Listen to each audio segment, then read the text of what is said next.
Welcome to my channel. In this video, I'd like to show you how to work with watercolor pencils. We will create a simple drawing that anybody can follow along with. In the end of this video, I'd also like to tell you what to be careful about when it comes to watercolor pencils.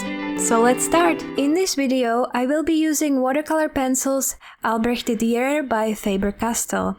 But it will work with any other brand of watercolor pencils. You can typically tell the pencils are watercolor if they have a symbol of brush on the side. A long time ago I got a mix of different kinds of pencils from somebody, and some of them were actually watercolor pencils. The main difference between watercolor pencils and other colored pencils is the binding. The binding in watercolor pencils is water soluble, and therefore if you put water on them, the binding dissolves, leaving you with watercolor-like surface. Watercolor pencils tend to look a bit different with and without the addition of water. Therefore, I recommend you to make a swatch card like this and have it handy when you are deciding what color to pick. You can also try mixing different colors together to see how they come out. Here you can see a few pictures I made with watercolor pencils. Today we will paint a beach.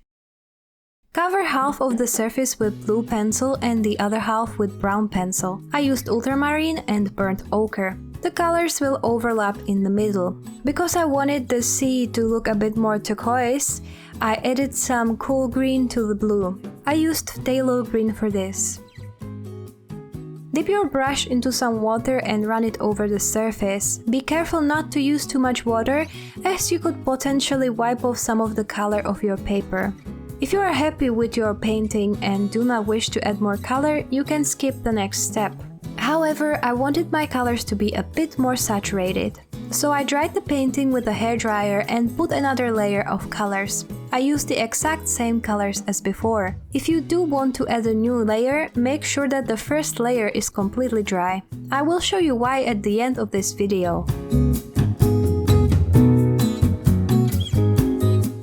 While the painting is still wet, we will add some sand. Take a brown pencil, I used raw umber, and gently scrape the tip of it right on the wet surface. You can use scissors for that. You do not have to apply much pressure, as the watercolor pencils tend to be pretty soft. The tiny pieces of the pencil will slightly blur and stick to the paper. It is possible the paper will dry in some places in the meantime. Just gently apply a bit more water with a clean brush and continue scraping until you are happy. After everything is dry, blow on the paper to get rid of any bits that didn't stick to the paper. The best way to paint small details is to take the color straight from the pencil. Wait until the painting is dry or help it with the hairdryer. Then take a brown pencil. I used the shade Walnut Brown. Dip a small brush in some water and rub it on the pencil. Now you can paint a heart or a message in the sand. Once you run out of color on your brush, dip it again in some water and take some color from the pencil again. This method will make the color really concentrated. I have decided to add some seashells. I took color straight from the pencil again and made a few layers of different shades of brown. I used all 3 shades of brown that I mentioned before.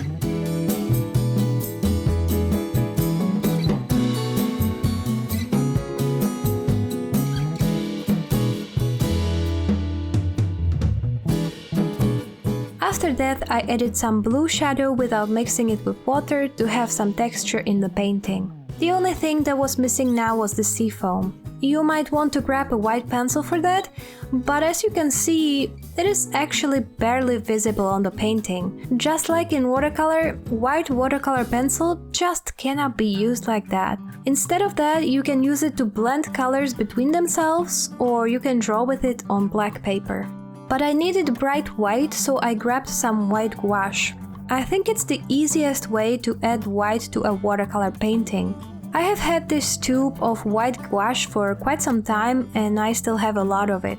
But if you want me to make a dedicated video of how to achieve white in watercolor, please let me know in the comments.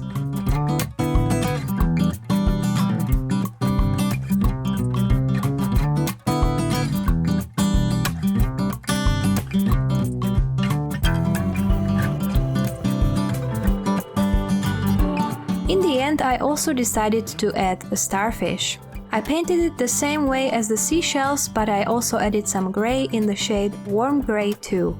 Afterwards, I added some shadows underneath the sea foam with brown pencil in the hue Raw Umber.